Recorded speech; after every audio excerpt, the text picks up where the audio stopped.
To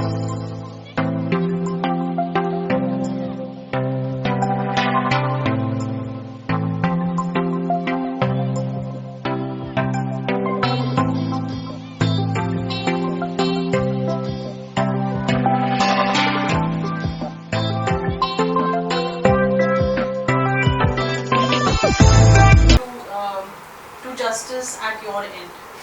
Oh, I love Imtiaz Ali's vision towards music. तो बहुत Sufism and बहुत हार्ट और सोल रहता है उनके हर एल्बम में.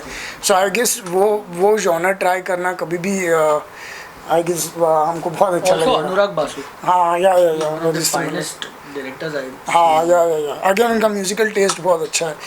हाँ, संजय बहुत ही लीला musical बंसाली है. सर तो खुद ही करते हैं. हाँ, तो आई गेस वहाँ पर आप बोल नहीं सकते कि हमको करना है. बट या But yes, हाँ, these these two directors तो for obviously we want to work with. हड्डी का कुछ एक्सपीरियंस करेंगे म्यूजिक को लेकर? ओ माय गॉड, हमारे लिए तो बहुत बड़ा सरप्राइज था. एक तो पूरी फिल्म, उसमें 7 गाने, पूरा बैकग्राउंड स्कोर, ट्रांसजेंडर का बैकड्रॉप, क्योंकि हम लोग जस्ट ठाकरे किया था नवाज़ भाई के साथ. एंड उसके बाद we were not in touch because of Covid and all. So हम डायरेक्टर से मिले थे और उसके बाद हड्डी आई थी. और फिर हड्डी का पहला पोस्टर दिखाया था उन्होंने, नवाजुद्दीन का ट्रांसफॉर्मेशन. तो I mean that was the first inspiration for अस.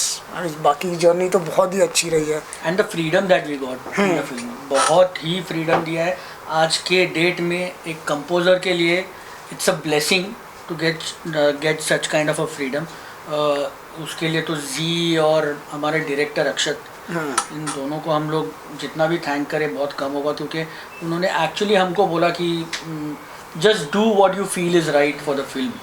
तो इसीलिए एक्चुअली हम लोग इतने नए जॉनर्स ट्राई कर सके. हम लोगों ने उसमें एक ठुमरी की है जो मेटल पे, मेटल हार्ड रॉक जैसे जॉनर पे एक नया जॉनर एक्सपेरिमेंट किया है उसमें.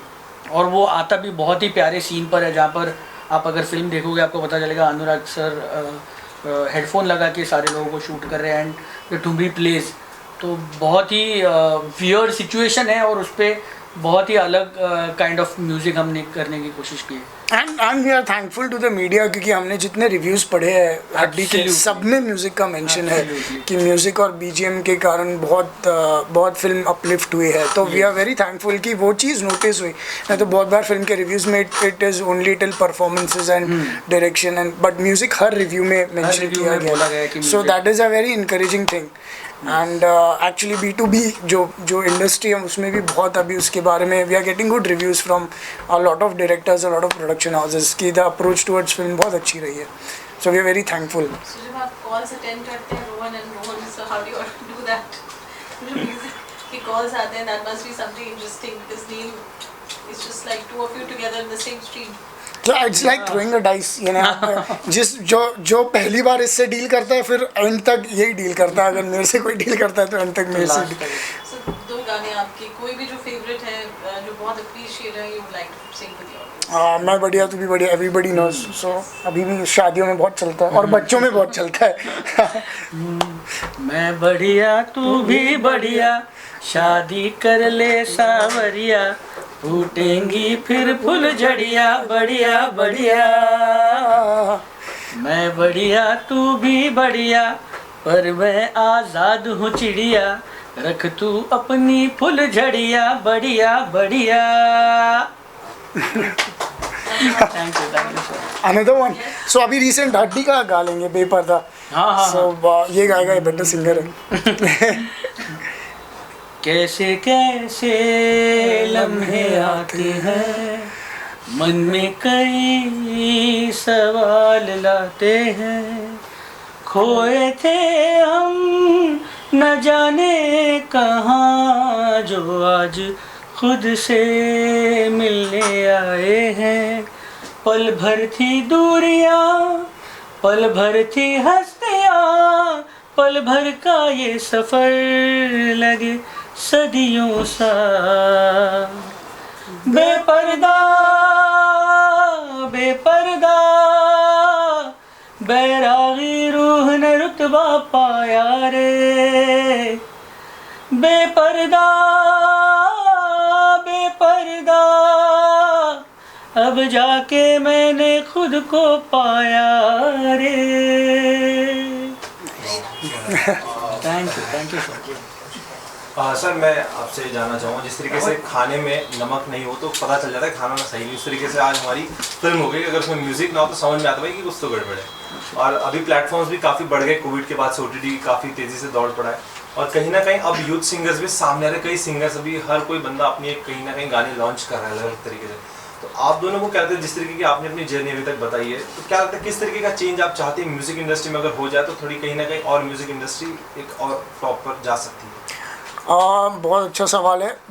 एक्चुअली हो भी रहा है। मैं बोलता, आप जो कह रहे हैं ना वो इतना अच्छा है। जब बिकॉज ये इंडस्ट्री इतनी डाइवर्स हो गई है तो नए नए सिंगर्स और नए नए म्यूज़िक डायरेक्टर्स को भी बहुत अपॉर्चुनिटीज़ है इसमें काम करने के लिए। जैसे हम जितना कमर्शियल म्यूज़िक कर रहे हैं फिल्मों में, उतना ही एक्सपेरिमेंटल म्यूज़िक हम OTT पे कर रहे हैं।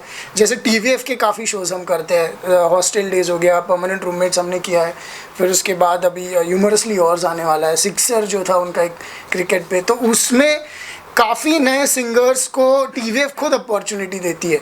और काफ़ी अलग जॉनर्स भी उसमें जो इंडिपेंडेंट आर्टिस्ट है उनका काम सुन के उसमें लिया जाता है। वर्सेस कभी कभी मेन स्ट्रीम सिनेमा में वहीं 5-6 नाम के बीच में ही चलता है कि यही सिंगर यही है। तो वो आई बिलीव कि मेन स्ट्रीम सिनेमा में भी आपने थोड़ा एक्सपेरिमेंट करना चाहिए। और क्या है ना, न्यू टैलेंट को ना लोग हमेशा थोड़े अनकाइंड रहते हैं, हमेशा ऐसा रहता है। जैसे मैं छोटा सा एग्जांपल दूंगा, हड्डी में 7 गाने हैं बट 3-4 कमेंट्स ऐसे आते हैं हड्डी पे बिना सुने कि अरे ये एल्बम में तो अरिजीत सिंह का कोई गाना ही नहीं है, तो कुछ भी नहीं है। तो it is very disheartening for a new singer. एक नया सिंगर भी हम अगर हर गाना अरिजीत सिंह से ही करवाएंगे तो नए लोग कब आएंगे? सो आई गेस बहुत ज़रूरी है कि हम नए टैलेंट को। और आप हड्डी का एल्बम देखिए तो सब 7 सिंगर्स सब अलग है। एक रेखा जी है, दूसरी प्राजक्ता है, बाकी सब ऑलमोस्ट अपनी अपनी जगह बहुत अच्छा काम कर रहे हैं, बट फिल्म के लिए काफ़ी नए हैं। मैं आपसे एक लास्ट ही जानना चाहूँगा, अगर हम सारी टेक्नोलॉजी को भूल कर अगर थोड़ा सा फ्लैशबैक में जाए तो हम देखते थे कि पहले रेडियो चलता था सिर्फ और हम उसकी आवाज़ से पहचान जाते थे कि हाँ ये मोहम्मद सर की आवाज़ है या इनकी आवाज़ है। पहले इस तरीके का हमारा एक आइडेंटिफिकेशन था, गाने की आवाज़ से पता चलता था बिना देखे। बिल्कुल। As an singer, as an composer, as an मैं आपसे जानना चाहूँगा कि क्या लगता है किस तरीके के एज एन म्यूजिक के अंदर हमें अपनी एक आइडेंटिटी बनाने के लिए कितनी क्या मशक्कत करनी पड़ती है, किस तरीके से हम अपनी एक छाप बना सकते हैं इंडस्ट्री के अंदर? छाप आप बिल्कुल बना सकते हो सर। आप तभी का बिल्कुल आप करेक्ट बोले कि रफ़ी साहब है या लता दीदी है या इनके, बिकॉज वो लोग एक फिल्म में 10-10 गाने होते थे तभी, और सारे वही गाते थे। 4 ही तो सिंगर्स थे सर, रफ़ी साहब थे, मुकेश जी थे, किशोर दा थे, लता दीदी और आशा थे। ये लोग ही काम कर रहे थे, ये लोग ही गाने गा रहे थे। तो ऑब्वियसली उनका लेवरेज ज़्यादा होता है क्योंकि आप कंटिन्यूसली उनको सुनते हो।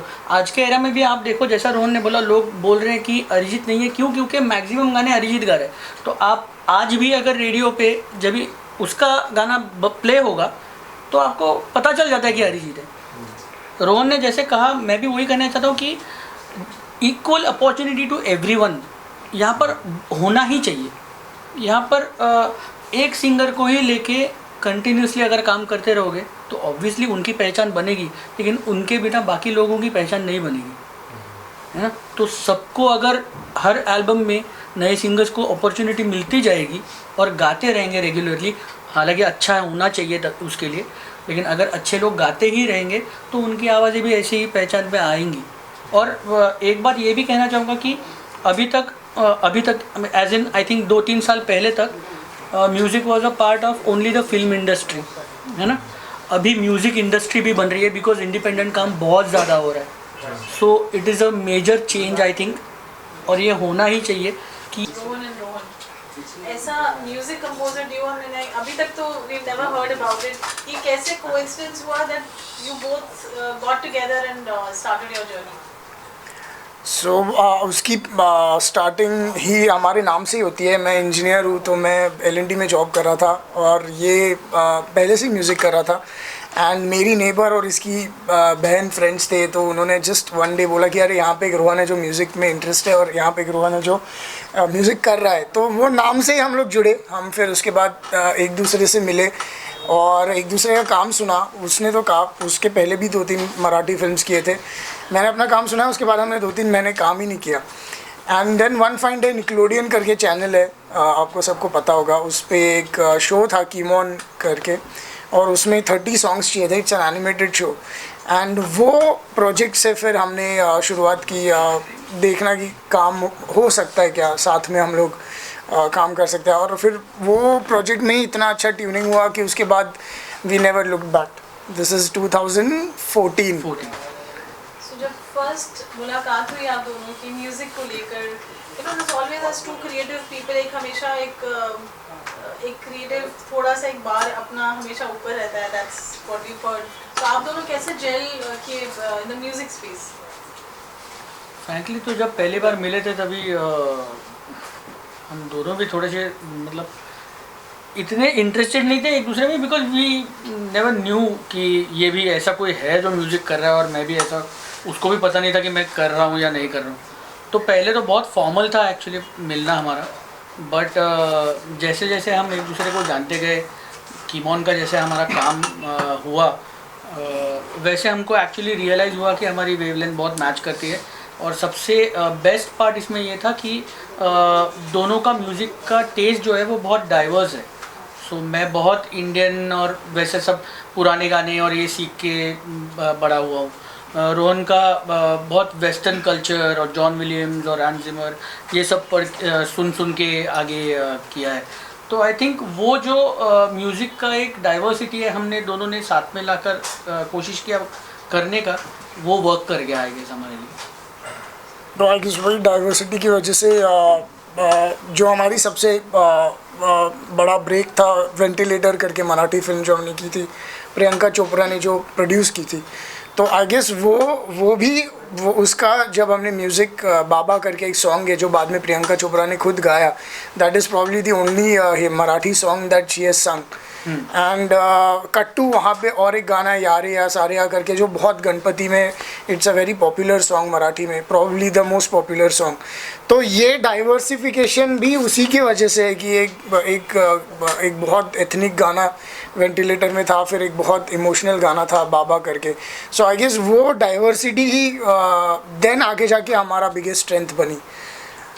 डाइवर्सिटी में कई बार when two people are working together एक इनपुट और ओपिनियन थोड़ा अलग अलग रहता है।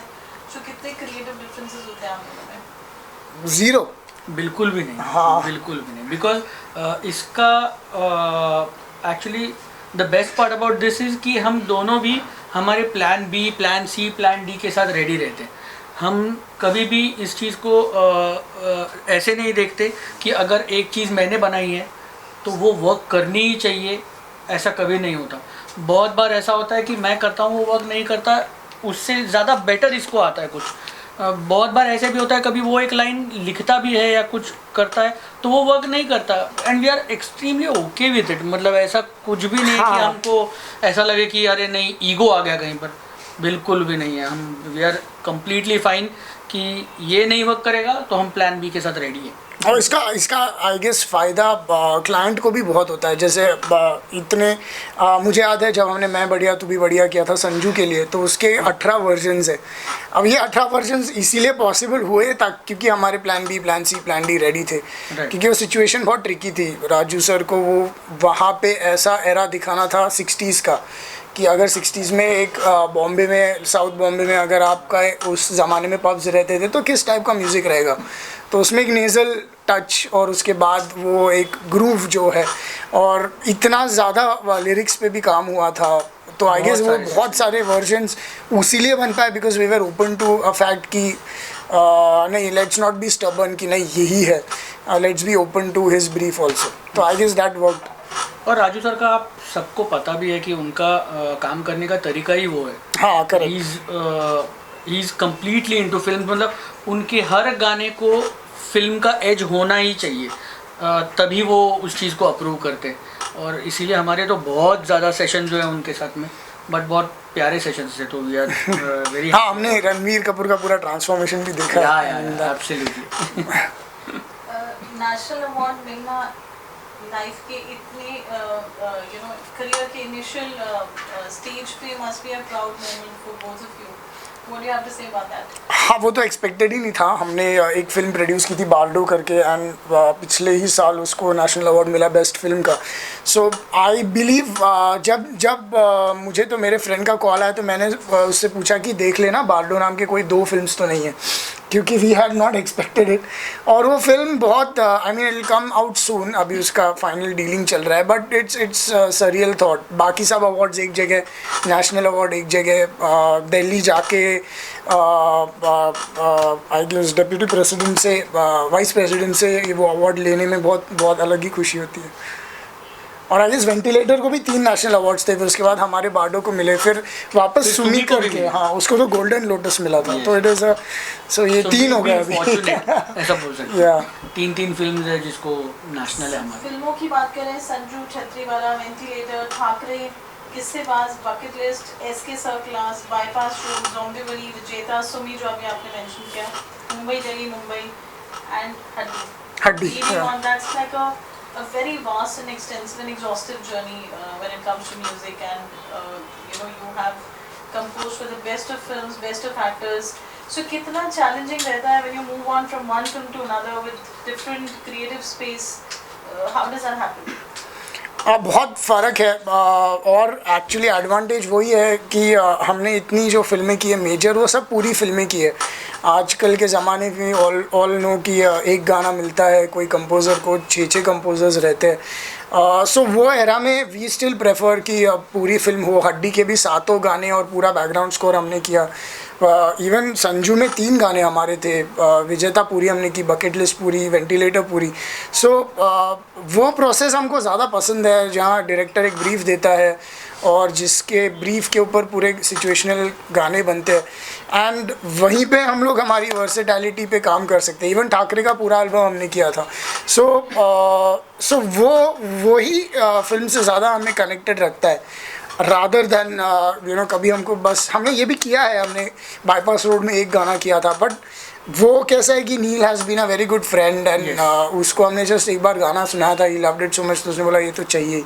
सो इवन दैट अकर्स, उसका भी एक अलग मैजिक है. बट आई गेस फिल्म के सोल तक पहुंचने के लिए पूरी फिल्म करना कभी भी प्रेफर्ड है. और वेब सीरीज भी. और ये भी कहना चाहूँगा कि हम दोनों चाहते हैं कि हमको लोग याद भी इसीलिए करें कि इनका म्यूज़िक वर्सेटाइल है. इस म्यूज़िक में हमारे कभी भी टाइप कास्ट नहीं होता. हम कभी भी ये कोशिश नहीं करते कि अगर हमारा ये गाना चल गया है, अगर ये वर्क कर गया लोगों के लिए, तो हमको उसी जोन में सारे गाने बनाने चाहिए. हम लोग इस चीज़ में बिलीव ही नहीं करते. वी ऑलवेज बिलीव कि गाने ऐसे हो जो फिल्म को आगे लेके जाए, क्योंकि हम फिल्म के लिए म्यूज़िक कर रहे हैं. अगर हमको एक टाइप कास्ट, एक तरीके का अगर म्यूज़िक करना हो तो will do our own singles, हम उसमें करेंगे, will do experiments there. But अगर आप फिल्म कर रहे हो तो आपको इस चीज़ का ध्यान हमेशा रखना चाहिए, और हम इस चीज़ का ध्यान बिल्कुल रखते हैं कि हमारा म्यूज़िक वर्सेटाइल हो, हर चीज़ उसमें इनकॉर्पोरेटेड हो जो फिल्म को करेक्ट आगे लेके जाए. ऐसा कौन सा एक actor, like you worked with Priyanka and you mentioned a complete makeover journey for Ranveer. So which of them one actor you have enjoyed giving the music for in the film, and when finally it's there on the screen and you said like wow this really looks good and feels nice? Multiple. So ऐसे बहुत बढ़िया obviously, because we have seen Ranbir's transformation. And also Priyanka को record करते वक्त, I mean वो New York में थी तो वहाँ पे रिकॉर्ड किया था हमने. उसने हमको सिर्फ 3 घंटे दिए थे, बट इन दी एंड 8 घंटे का रिकॉर्डिंग चला था, because she had learned Marathi के र श न, एंड वो सब करके उसने वो गाना किया. वो आज भी इसलिए गाना चलता है. I mean also bucket list, I mean everybody in Marathi was grown up knew that जिस दिन अगर Madhuri Dixit does her first Marathi film, everybody wants to be a part of it. और वो पूरे फिल्म का पार्ट होने को भी हमको मिला. I mean who does not want to give music to Madhuri Dixit. And actually a bucket list, I mean tick to our bucket list. And Haddi of course, Nawaz, seen the transformation of Nawaz. He has been unimaginable. I mean the way he has performed, उनका जो performance है, in fact सारे बड़े actors आप जिनको भी देखो बहुत हार्ड वर्किंग है और बहुत ही डेडिकेटेड होते हैं. वो बहुत प्यार से काम करते हैं और उन सबका ट्रांसफॉर्मेशन देखने को बहुत मज़ा आता है. And we are so happy and lucky to be a part of such beautiful films. ऐसा कोई एक डायरेक्टर जिनका kind of music that you've not been part of and you're aspiring for and the kind of है वहाँ पर शायद actors से भी ज़्यादा इम्पोर्टेंस उनके सिंगर्स को होता है ना. आई थिंक यहाँ पर भी वो चेंज आ रहा है, धीरे धीरे होता रहेगा. एंड लास्टली इस सपनों की नगरी यहाँ पे अक्सर कई लोग रोज आते, लाखों लोग आते हैं सपने लेकर. तो उन यूथ्स को, उन सिंगर्स को जो इस तरीके से पहुँचना, कहीं ना कहीं जितनी सक्सेस आपने भाई कहीं ना कहीं चाहते कि इससे थोड़ी भी अगर सक्सेस हमें मिल जाए तो कहीं ना कहीं हमारी जर्नी की शुरुआत हो जाए. तो उन यंगस्टर्स को, उन यूथ को आप अपनी तरफ से क्या संदेश देना चाहेंगे? आप प्लीज़ अपना काम, अभी तो इजी हो गया है अपना काम बाहर लाना. आप यूट्यूब पे, सोशल मीडिया पे अपना काम ला सकते हैं और हम भी वो देखते हैं.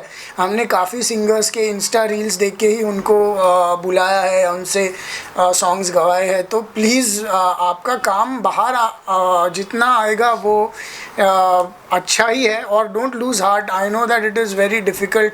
बहुत बार आपसे स्क्रैचेस करवा देते हैं और फिर फाइनल वर्जन कोई बड़े सिंगर से करवाते हैं. बट यही आप जब 10 स्क्रैचेस गाओगे ना तो 100% उसमें से एक फाइनल होगा. तो आई मीन उतना ज़्यादा काम कीजिए, प्रोबेबिलिटी में आप आपका नंबर भी आएगा. हमारा भी वैसे ही हुआ था. बस मेहनत करते रहना है, हमारी फील्ड ही वैसी है. आपको मेहनत करते रहना है और फोकस रखना है, म्यूज़िक करते रहना है, गाते रहिए, लोगों तक अपने आप पहुंच जाएगा. Thank you.